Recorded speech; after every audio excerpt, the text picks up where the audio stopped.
You've felt the whisper. You know something is shifting, but when you go to take the next step, it feels like your feet won't move, or you instantly start spiraling into all of the what ifs, right? Sound familiar? You're not lazy. You're not confused. You're facing resistance. And in this session, we're calling it out.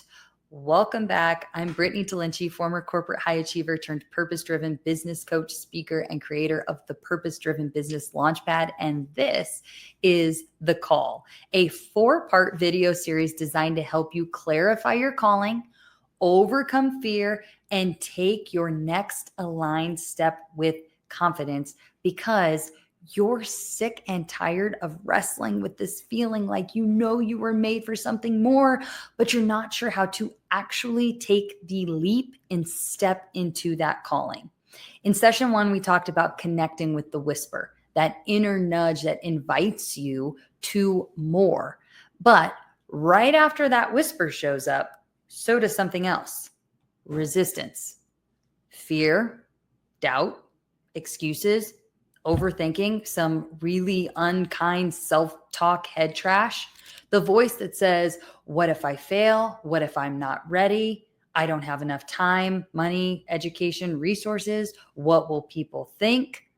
That resistance might feel protective, but left unchecked, it can become a barrier to the very thing that you're being called towards. Resistance is simply your brain's way of trying to keep you safe. Let's call it what it is. Our brains are hardwired to avoid risk at all costs. Perfect example of, okay? Have you ever sat down at a restaurant and ever thought about ordering something new? Maybe even like a dish that you don't know if you can pronounce that name. Even if you were curious, your brain instantly has started to negotiate with you. What if I hate it? What if it's weird? Let's just stick with what we know. That is hardwired resistance. Not because the food is dangerous, but because it's unfamiliar. And that's exactly how your brain handles any new direction. It tries to talk you out of it. Not because it's wrong, but just simply because it's unknown. Resistance can show up as procrastinating, as telling yourself that, oh, like this is just the way it is, that things like that don't happen for people like me. Like over researching, like, have you ever gone down the Google rabbit hole at 2 a.m.? It could also show up as things like, oh, rewriting a to-do list item that you've already done just so that you can feel like you can check it off. Telling yourself that maybe you need another certification before you'll feel legit.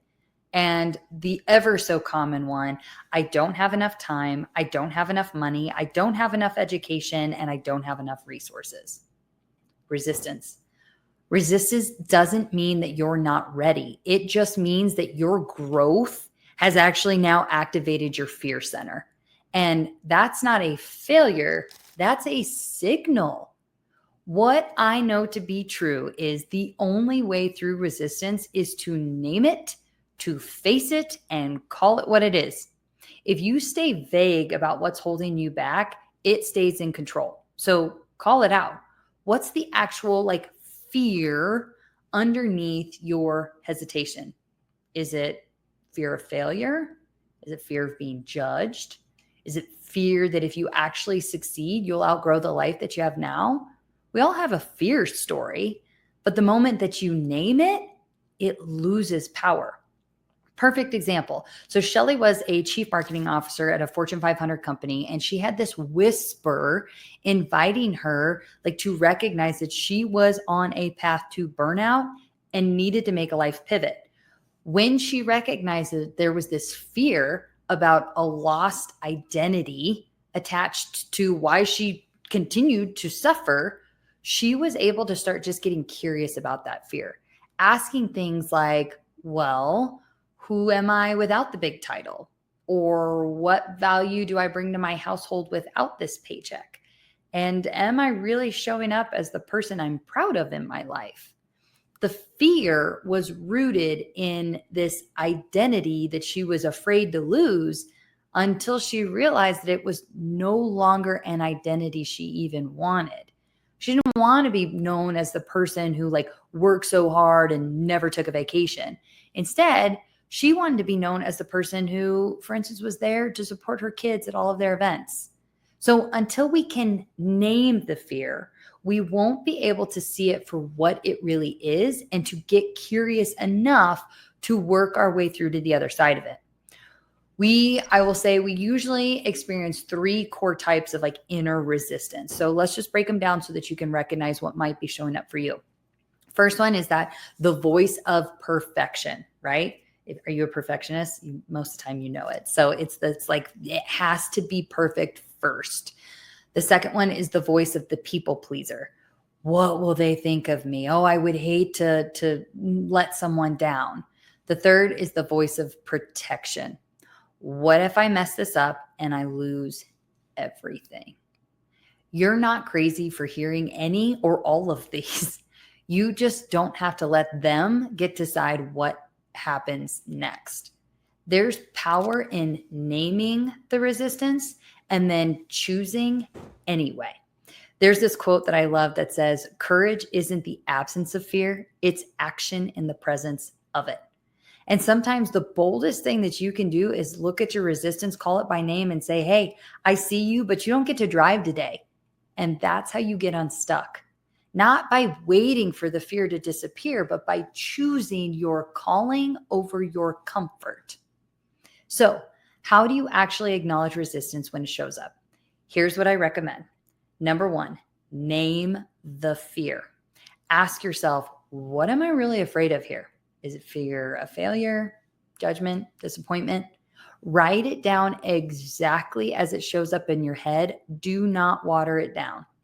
The second thing, find the story. Every fear has a backstory. Ask, where did I learn this? And is it still true today? This isn't about judgment. It's about understanding where this resistance actually came from. And number 3, choose forward. You can feel fear and still move forward. Say, I see you, but you don't get to drive today. Then take one aligned action that proves your fear wrong, even if it's small. So, if you have been spinning in your own fear loops, if you've been overthinking, underacting, and constantly second guessing, remember, you're not broken. You're being built. You're being given this gift of a moment in time where you get to make a different choice. And this phase of the call framework, where you get to acknowledge the inner resistance, it's your invitation to name what's really going on and to choose forward anyway.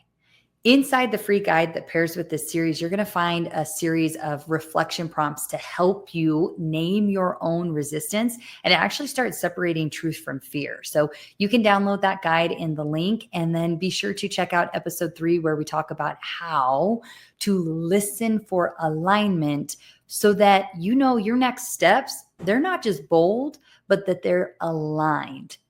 A final thought: fear will always have a voice.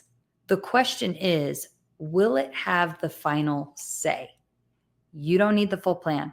You need clarity, alignment, and one faithful step forward, and it starts within. You got this.